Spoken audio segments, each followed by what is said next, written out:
Pare! Oy, pare Latog, balita! Ayun okay lang. Paano ba yan, pare? Kasalo na kami ni bata ko.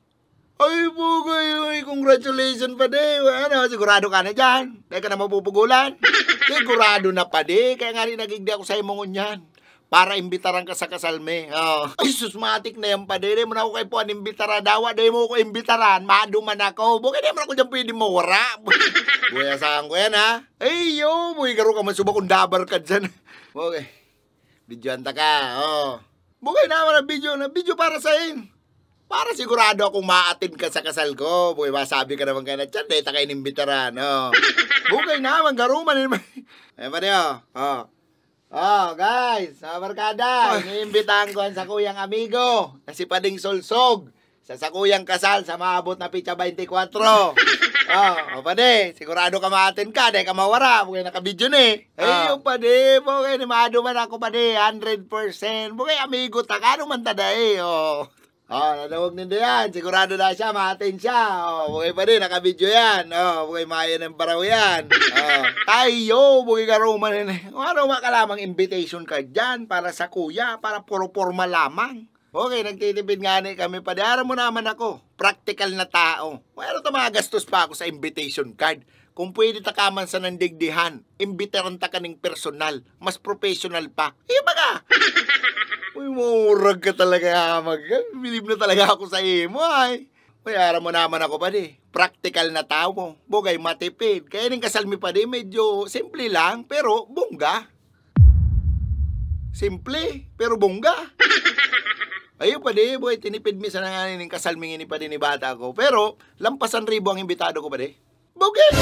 Nirimbitaran ko pa di ka, boss, si mga barkada, si mga maestra ko pa di, nirimbitaran ko, si mga kapitbahay, ultimo si mga chismosa, nirimbitaran ko pa di, ultimo si mga kaiwal ko pa di, pinapaduman ko pa di.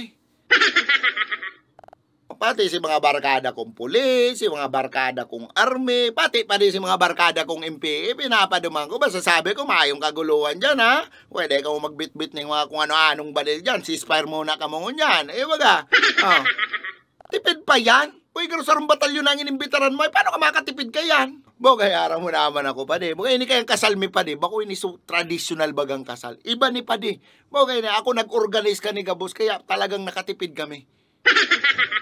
Ang kasal mi, pade, sarong sa naman, dahil ako nagano, pade, sa simbahan, pade. Bogay, mabayad pa ko dyan. Pinadumang ko na sana, pade, si barkada kong, pade, which is libre man nga ni, barkada, para mas makatipid, no? Tapos pa lang, pade, si mga Gabos sa mga imbitado, arog mo, bring your own tukawan na lang, pade, para may matukawan man kamo sa kasal. Tadi na ako nagrenta ni mga tukawan, pade, tagastos pa yan. Tapos sa reception, pade, na mayo man nga ning reception hall, sa covered court sana ito, pade, na sponsor pa nga ni Kapitan, taara mo naman, madalaga, nagpapalakas man, kaya tiglibre man ako. Tapos pa araw pa lang ka ng sistema, after kang kasal, kanya-kanyang bit-bit na lang ulit kang tukawan, paduman sa reception, which is sa covered court. Tara ni sa naman to sarong pa walking distance sa naman to, siguro mga 2 kilometro lang araw kayo. Walking distance, 2 kilometro? Ayun, pade, kaya man yan, pade, ranin sa naman to, pade, lakaw-lakaw na sana, sakto yan, pade, para pag abot duman, gurotom na. Ayun, baga, hindi na niya 2 kilometro, dog tapa, nag-aurora kaya, Tapos pa lang, pade, ang pagkakan, pade, bring your own baon na lang kita, kanya-kanya na sana. Ta kami ni Mrs. pa rin, ma-order lang kami sa Miko's Pizza ka itong mga buy one, take one ba ganinda naman na saradit. Tigsaro kami duwa, okay na ito sa mo. Kami pang madarang si baon sa kasal mo. Ayo, ano ka naman, 2023 na pa di, yun na yun ang modern wedding na inaapod ngunyan, ano ka naman.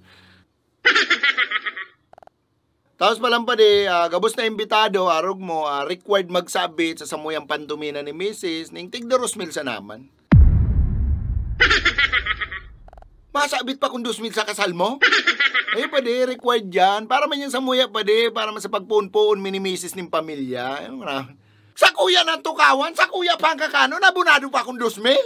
Ay, tayo na yan kayang, pade, yun ang bagong karasalan ngunyan. Ay, iyogon mo, pade, ang mga videographer ko, pade, sa kasal ko. Si mga vlogger sa nabaga dyan, kinuro ako, sabi ko mag-vlog ka mo duman, pero siniringil ko sinda, pade, content pa ninde ito, kita pa sinda naman, baga.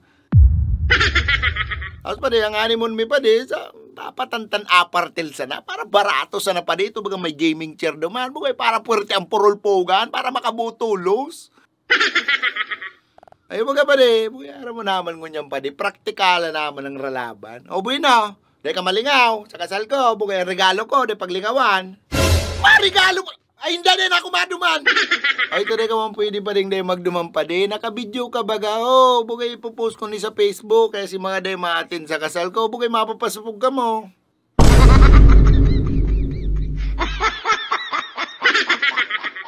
Pwede pasensyahan kita pa di. Bugay kabos pa rin inimbitahan ko pa di. Binidyohan ko. Pasiguro. Ano ka naman. Oh, buhay na pa di. Dahil ka mawara. Asaan ta ka? Kabidyo ka pa di. Nag-iyo ka. Uy, switik manining marayo. Bako naman pagtitipid ang apo dyan. Pambuburaot na. At ang makikidula sa na kita, magagastusan pa palang kita.